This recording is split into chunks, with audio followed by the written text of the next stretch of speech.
அனைவருக்கும் வணக்கம். இப்பொழுது அடுத்த ஒரு தலைப்பை பார்க்க போகிறது மனிதனுடைய பிராண உடம்பு.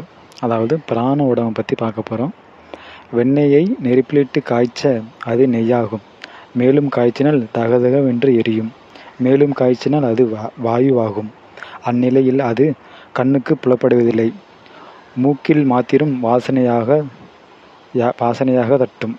அதனையும் காய்ச்சி அது ஆகாயமென்றும் அடுத்ததாக அது நெற்றிக்கண்ணுக்கே புலப்படுமென்றும் ஆயினும் அனுமானத்தால் அறியப்படுமென்றும் அறிஞர்கள் கூறுகின்றனர்.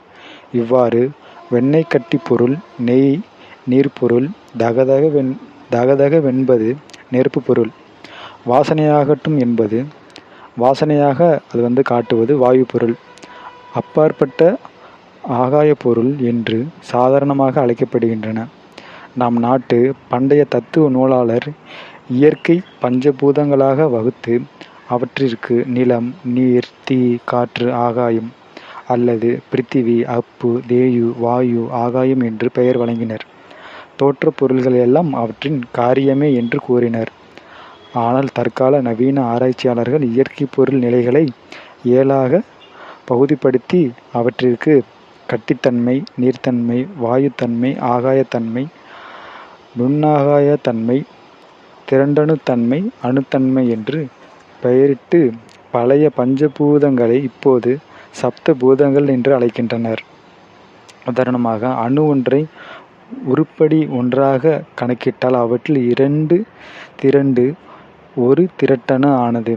அத்திரட்டணு 2 பின்னி நிற்பது நுண்ணாகாய நிலை அல்லது 2ம் கூடிய ஆகாயம். இவ்விரண்டு சேர்ந்து வாயு நிலை.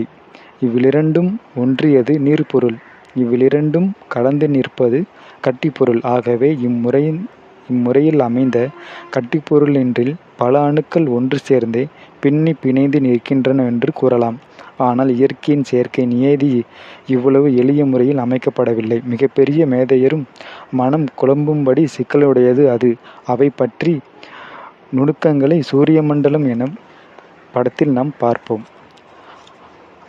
576 அணுக்கள் கொண்ட சேர்ந்த கந்தகத்தின் துகள்கள் அல்லது மாலிக்யூல்ஸ் ஒன்றாகிறதாம். இரும்பின் துகளில் 1008 அணுக்களும், பாதரச துகள்கள் ஒன்றில் 1357 அணுக்களும், ரேடியத்தில் 4087 அணுக்களும் இருக்கின்றனவாம். இவற்றில் அற்புதங்களை இவற்றில் கெமிஸ்ட்ரி ரசாயன நூல்களை நீங்கள் பார்க்கலாம். இவற்றி கூறப்பட்ட 7 நிலை பொருட்களும் பூலோக தத்துவங்கள் என்றும் அது அணு பூலோக அணு என்றும் கூறப்படும். அந்த பூலோக அணுவை எவ்வளவு கொடிய சூடேற்றினாலும் அதற்கு மேல் பிரிக்க முடியாது.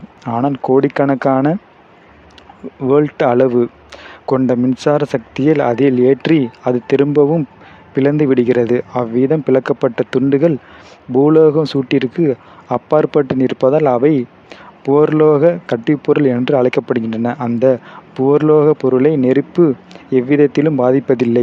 மின்சார சக்தியால் மாத்திரம் அது திரும்பவும் படிப்படியாக மேற்சொன்ன 7 நிலைகளாக மாறுகிறது.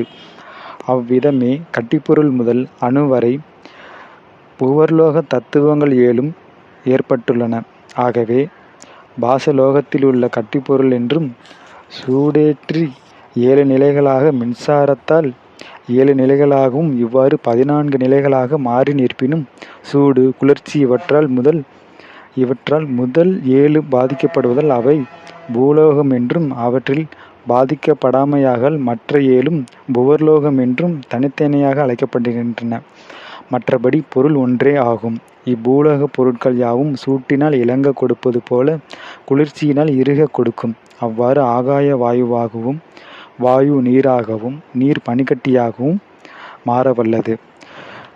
புவர்லோக அணு வேறொரு சக்தியால் 7 நிலையாக மாறி சுவர்லோக, மகர்லோக தத்துவங்கள் என்று பெயர் பெறும். அவை சூடு குளிர்ச்சியாலேயே மின்சார சக்தியாலேயோ பாதிக்கப்படுவதில்லை. இவ்விதமான பூலோக கட்டி பொருளென்று 7 விதமான வெவ்வேறு சக்திகள் எவ்வேளாக பிளக்கப்பட்டு மொத்தத்தில் 7x7 49 பெரும் பிரிவுகளாக விளங்கும். இந்த 49க்குள் அண்டத்திலுள்ள அனைத்து தத்துவங்களும் அடங்கும். எல்லாவற்றிற்கும் ஆதியாகவும் பரமாணுவாகவும் நிற்பது மகாமாயை. விந்து என்று அழைக்கப்படும். இந்த ஒரு பொருளே படிப்படியாக திரண்டு 44 நிலைகளாக இருப்பினும் அவற்றின் இயக்க சக்திகள் வேறுபாடு பற்றி அவை எவ்வேளாக